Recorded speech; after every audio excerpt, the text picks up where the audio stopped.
Now let's talk about the people who began this round of violence. The Hamas leadership. They planned the attack. They must have known the risks. But they gave the go-ahead anyway. Do you wonder why? Because these so-called leaders had little to lose. They knew they will not be paying the price. They knew their own families would not be in the line of fire. I'm sure you already know this. The senior Hamas leadership is living the good life. They do not live in Gaza. They're safe with their families in other parts of the world. They don't have to face the Israeli airstrikes on Gaza. Instead, they hold high-level meetings and give speeches. They dictate the life and death of civilians in Gaza from their five-star safe havens. The definition of armchair generals. And one man exemplifies this, Ismail Haniyeh, the Qatar-based chairman of the Hamas Political Bureau. Here he is in a literal armchair, seated next to Iran's foreign minister. They had a meeting in Qatar's capital, Doha, on Saturday. It was all smiles and congratulations. Iran's foreign minister reportedly praised the October 7th attack. He apparently called it a quote-unquote historic victory. And Ismail Haniyeh said this. This strategic strike, the resistance strike, which recorded a glorious page in the history of our Palestinian people.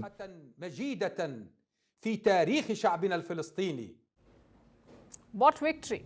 What glory are they talking about? Thousands of people have died. Thousands more stand to lose their lives. And these are innocent civilians who are just going about their lives, both in Israel and in Palestine. Now a war is going on. Israel is asking Gazans to leave. The Israeli army will commence its ground operation any time now. It is telling people to evacuate North Gaza, and the residents of North Gaza want to flee. They want to move south, perhaps even cross into Egypt. But Egypt doesn't want them, and Hamas leaders say they should not go. There will be no migrating from Gaza and no migrating from the West Bank. No migrating from Gaza to Egypt. And here I would also like to salute the stance of our siblings in Egypt, who maintain that Egypt is indeed a country and is a sibling and a refuge, and is welcoming to the Palestinian people, but not on the grounds of migration or displacement. And neither of us can ever accept that. And I say to my siblings in Egypt, our decision is to stay in our country. So your decision is our decision.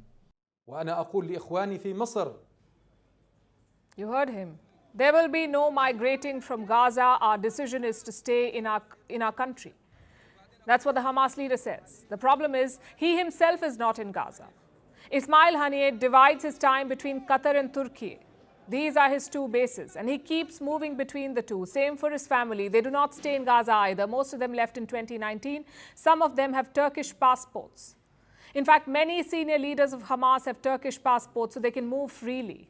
But they're asking ordinary Gazans to stay put. Let me give you an important statistic.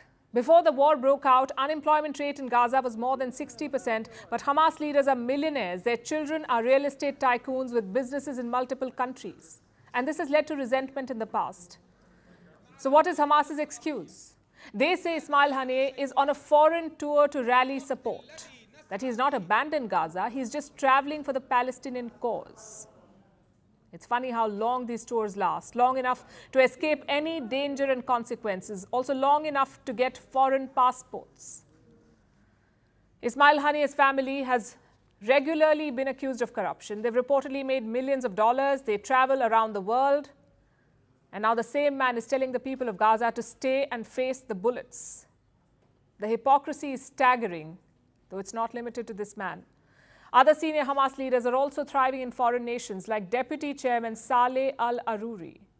He's more often seen in Turkey than in Gaza, and he's always quick to give a soundbite to the press, always talking big about duty and sacrifice, from their gilded armchairs in fancy hotels and conference halls. In fact, this hypocrisy spans most militant organizations. The Taliban leadership does not allow women to study, but their own daughters are studying in schools and universities abroad. Kashmiri separatists shut down schools in the valley, but their children went abroad to get an education. Everywhere you look, the game is rigged. Different rules for ordinary people, special privileges for the leaders and their families. Today we stand with all pride and dignity before this valiant resistance on the land of Gaza and extend into all of the land of Palestine.